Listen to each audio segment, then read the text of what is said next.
I'm here in Port Townsend, Washington at the Centrum Blues Festival and Workshop. It's my first time here. It's been a great experience. I get to play with all kinds of wonderful people that I've heard about and never really met, and also get to teach some classes. And it's been good for me to teach classes because I got people that are really interested in playing the washboard. So I've been had 2 classes already, and people have been coming back and they've been learning some things. And I think I've been imparting some washboard wisdom to them, and I think they'll be able to take it and go far with it. Well, what I got is a washboard. So I got a regular washboard you get from a hardware store, or something that your grandmother or great-grandmother used to wash clothes on. I have 2 cans. I got like a juice can here. That's just one different kind of sound. And let me see, I can get a thimble out here so you can see what's happening. I use thimbles, like here's one of them. Anyway, here's one sound. And then here, I got over here is a wood block. So take away some more of that metal, and another can. So you see that the cans are different sounds. Kind of like cymbals. This is a juice can, this is a peanut can. Peanut can. And here's my bell, my like front desk bell or kitchen bell. It's a good thing because it cuts right down through everything. And that's the washboard. So that's pretty much like a drum set. The snare drum and all my cymbals. That's my name, Chaz. Plays. I painted. I've always been doing gold on blue for the last 35 years and something like that. And as like I say, it pays to advertise. I know a little bit of the history. Yeah, it's it's kind of an antebellum thing. People weren't allowed to play drums, so they probably start playing a little bit of washboard. And the Africans, they probably kind of remember that, subliminally in their head as an instrument. And then it became people that didn't have the money to buy drums, so they started playing that. Some of the earliest jazz recordings had washboard on by Baby Dodds out of New Orleans. And then it became easy to play with in the blues cast because you could do, have percussion with just washboard and guitar, and you can make, have a good juke joint and get the whole crowd up and dancing like that. And so it was played in a lot of blues and then they had some jazz, and blues and jazz guys had a lot of, like the harmonica, like the washboard Rhythm Kings, and the washboard Rascals, and the Hoosier Hot Shots from the 30s. They had different people like that. Then it kind of, you didn't hear too much about it in the 50s, and then I guess in England they started using them for skiffle bands.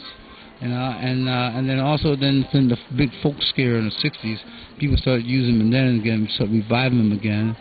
And I first saw it being played in the 60s in Greenwich Village with a big Jim Preston jug band. But I picked it up from a fellow in Florida that was really good at it, and it was pretty much the same setup that I use.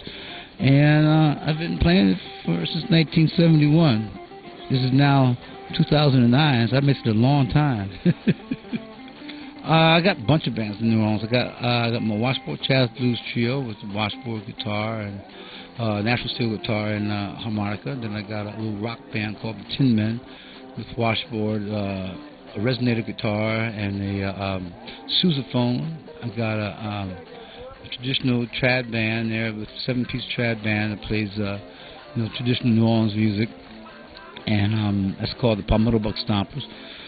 I got a Western swing band called Washboard Rodeo with twin fiddles, kind of acoustic Western swing band with twin fiddles and upright bass guitar. Washboard play. That's when I actually played a little snare with brushes on a couple songs a set.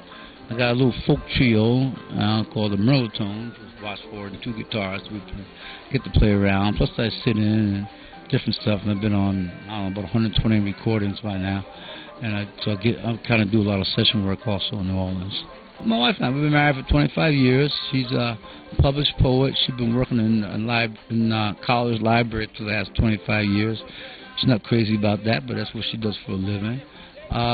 We've got 3 kids together. She had 2 kids, and I had 1 kid when we got together, and they're all doing just fine. And my 2 stepkids independently are going to have grandkids.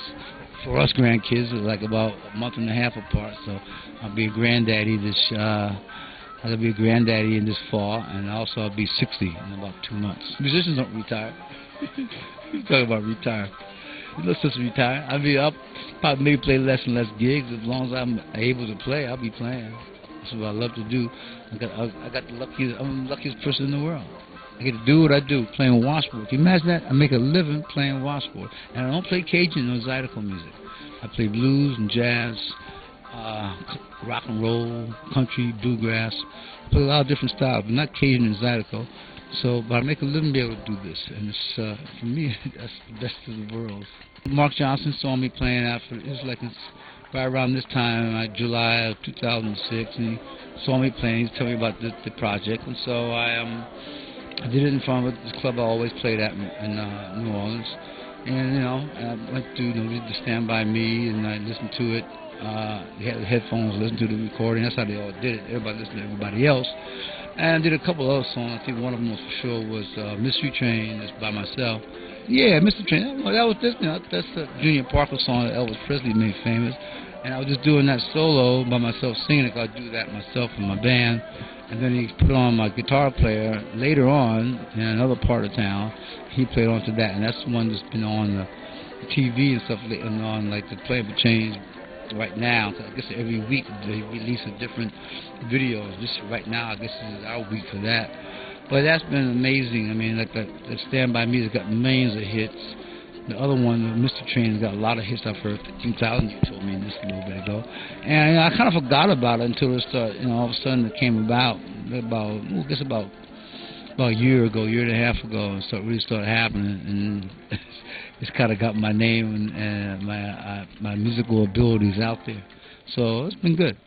Train I ride, 16 coaches long. Train I ride, 16 coaches long, but that long black train got my gal and gone. Train, coming down the line.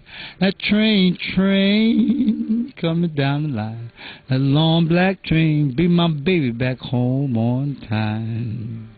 That's so much fun, jamming back and forth.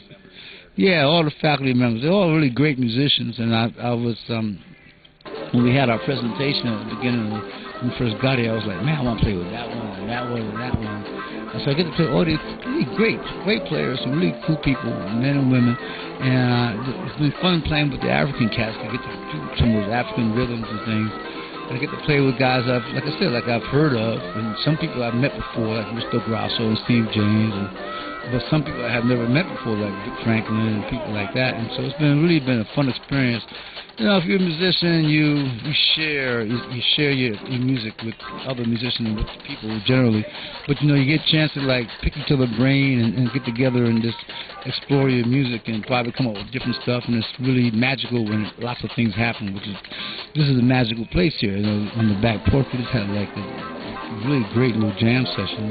And I hope to have some more tonight. And it's going to be a very special thing. And I hope to be able to come back sometime again in the future. But no, the food is good. This has been a pleasant experience. The people, Jennifer and Peter and everybody else have helped run the place. It's been a well-run organization. Everybody's been really good. It's everybody's learning from each other. And I learn from my students. My students learn from me. I learn from everybody else I'm playing with. I'm just having a really good time right now. I don't really do too much of these things. I'm pretty much just a performance artist. I pretty much just perform in festivals and nightclubs and stuff. But every now and then I do do workshops. I do some things for children, but not so much as a teaching thing. But let them play a little bit of washboard. But this time it's been like workshops. People that are really interested in the washboard and what I do, and they want to learn some things. So I've been able to impart some of my knowledge to them. They've been picking things up. So what I hope they do is go back. They can go back to their homes, and when they get to a jam session, they can bring their washboards out and know what they're doing, and make it a good impact on their little jam session, impact on their lives. And then they come back next year or the year after when I'm back and learn some more stuff. This is Washboard Chaz. Thank you all for listening to me, playing a little bit of washboard. You can visit my website at washboardchaz.com. I got all kinds of CDs and recordings on there, and learn a little bit about me, and I'm going to play a little bit of song out. See you later, gonna get some food. Hot tomatoes in red hot. Yes, we got to put it. Hot tomatoes in red hot. Yes, we got to put it. That's 4 nickels, 4 dimes. Leave them up, but they ain't one nine. Hot tomatoes in red hot. Yes, we got it. Yes, we got it. Yes, we got to put it. They are red.